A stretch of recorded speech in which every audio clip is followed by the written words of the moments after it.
Welcome to YOUCANIC. Today we have a 2018 Mercedes GLC here. And I'm going to show you how to remove your central airbag in case you need to replace it or you need to get behind it to remove the steering wheel, combination switches, and clock spring. So before you do anything with the central airbag, if it's not deployed or is deployed, you will want to disconnect your negative battery cable and set it aside. Give your vehicle good 10-15 minutes to discharge, and also you can push your hand on the horn to make sure that everything has discharged. And once that has been done, then we can go through the process to be able to remove this for either replacement or to get to the components behind it. It's a fairly simple, so right on the side here of the steering wheel, you'll feel a slight indent. And with that indent, I'm using just a T20. But something with the broad, if you have a small screwdriver, a flat screwdriver, you just want to make sure that when you put it in, that it's flat this way, because there's a little metal spring piece sitting there that we need to hit. And so if you press your device in there, and you're going to kind of bring it a little bit to the front, you're going to find a get it in the right spot. There we go.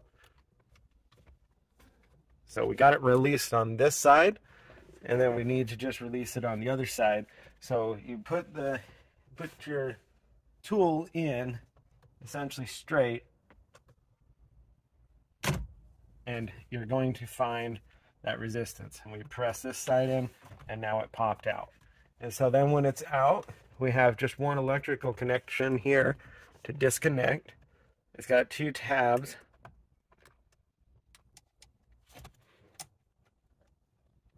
There we go. Just needed to depress the tabs a little bit more. And so that is the disconnect of our central airbag. We have that disconnection here with a tab on the top, tab on the bottom. Just need to depress those and pull them out. And then these are the two connectors that connect to the central airbag.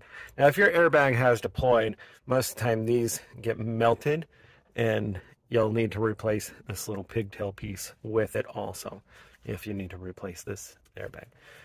So now that we've removed this airbag, we do have access to where now we can remove the steering wheel and components like that to get to our clock spring. So we're going to set this airbag over to the side and put it down very carefully. We also have the one connector here that provides all of the power and connections for the steering wheel. And so we'll want to unhook that. A tab on the bottom and a tab on the top.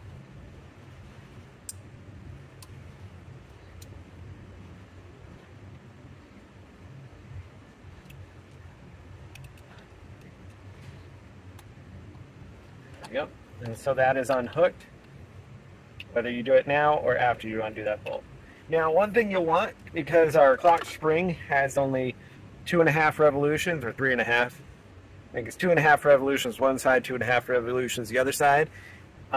We want to make sure that we would have our steering wheel with the tires in the central location straight ahead. And so you would need to orientate your steering and looking at your tires and make sure that you've got it in the straight position. We do have some arrow indicators here.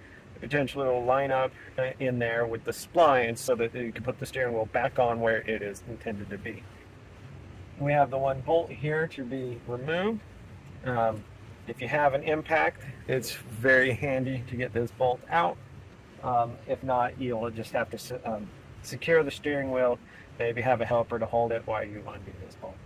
And this bolt is an Allen number 10. And so we remove that. It does have some Loctite on it, just so you know.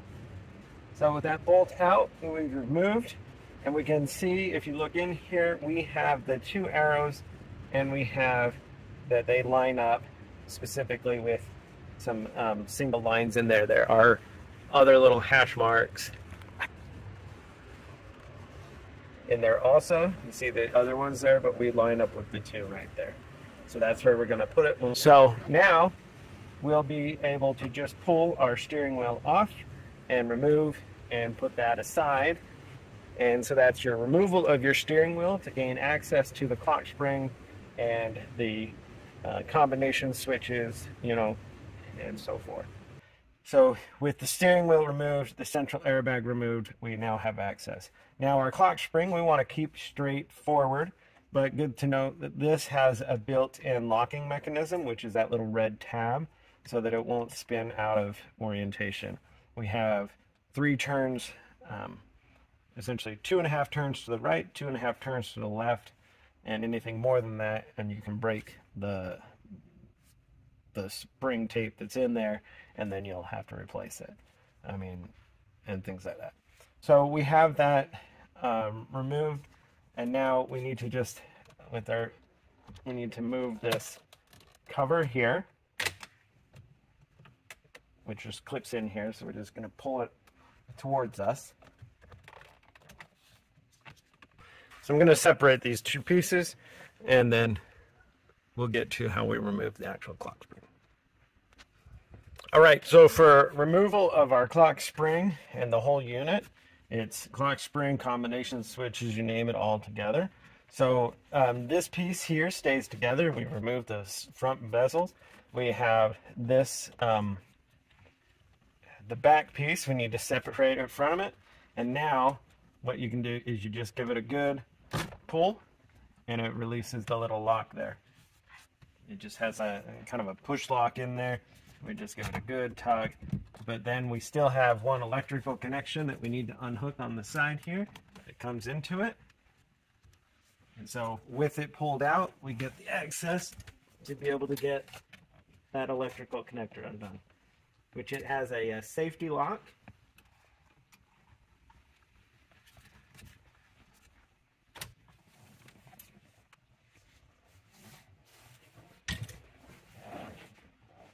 Right, so we have the clip. It was just one big clip right here. After you remove the safety, press that clip, and then now we are able to remove our whole clock spring unit. And then you'll need to flip it around to remove these 3 bolts, because this will stay with the vehicle, and when you get a new clock spring, you'll just be able to bolt this back to it. So that's how you remove your clock spring for replacement, as well as all of your combination switches, the heated steering wheel and adjustment of your steering wheel, and the gear selector. It all comes off as one full unit. Now the one thing you'll have to make sure when you purchase a new clock spring is that you get one with all of the features that are on your particular vehicle. If you got a heated steering wheel, lane assist, all of that needs to be purchased as the options that were on your vehicle. Otherwise, those options will not work anymore.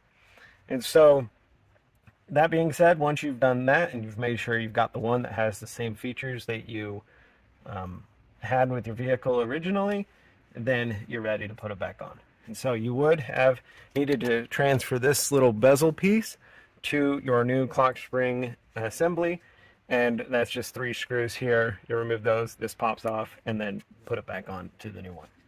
And then when you're ready, then we just line it up and are able to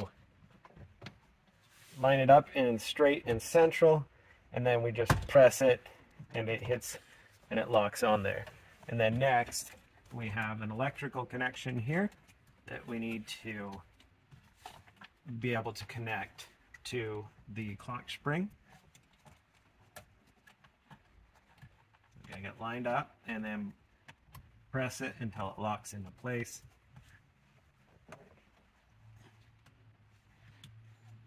That's good. So now we have that locked into place. We can also put the remainder of this shield on the back, and that just snaps. These grooves line up and it locks together.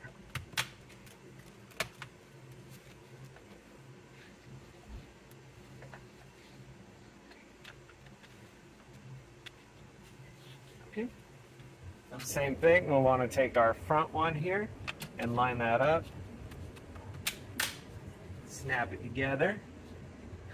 So now this clock spring shouldn't have gotten out of alignment unless you hit that tab so that it can spin. And when we put the steering wheel in, that tab gets depressed by the steering wheel, and that's how it will work the way it needs to. So that being said, you may need to also consult a manual if you feel you want to for sure check that this is in the right location. So that being said, we have our steering wheel ready for install, and we just need to put it on here. We have the two arrows that are going to line up, and particularly with the two lines on there, right there. And so those splines are lined up. Double check, we might be off a spline.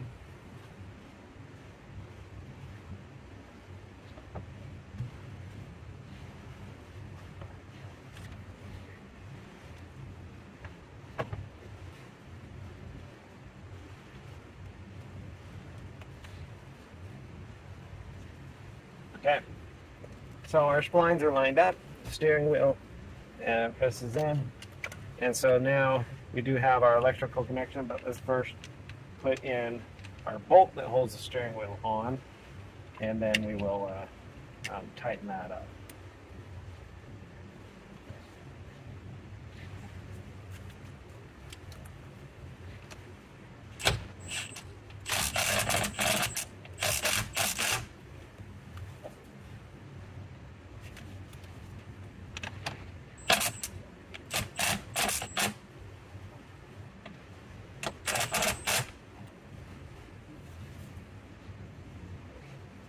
Okay, so that is tight. It has pulled the steering wheel in where it should be. I remember where it basically was. I'm sure there's a torque spec you can look up, but we just want to make sure it's very tight. And then we have our electrical connection on this side that connects all the electrics for the steering wheel. So we still have our negative battery disconnected. Everything has been discharged, and we continue to do that while we work on anything that has to do with the electric systems of our vehicle. So we have our central airbag right here. These are the little tabs that hit these little spring clips, and that is what holds it in place. So as you recall, when you take it apart, you use a flat screwdriver or something to get in here. There's a little indent right here. And with that indent, when you push in something, you come to the front and you'll feel the metal plate. And then if you depress and push, you'll move those clips. And that is how you get it to come on, pop undone, just so you remember. Otherwise, when we put this back on, of course, we do our inspection to see that everything looks to be right and aligned. This pigtail you would most likely need to replace if your airbag had gone off, because they do generally melt to the thing. So we'll take our connection, be able to connect that in there, and then just line this up over it, and then we just press straight forward and check that it's secure. And so that is your install of your central airbag. If you need your steering wheel or your clock spring on your Mercedes GLC. Thanks for watching YOUCANIC, where you can be the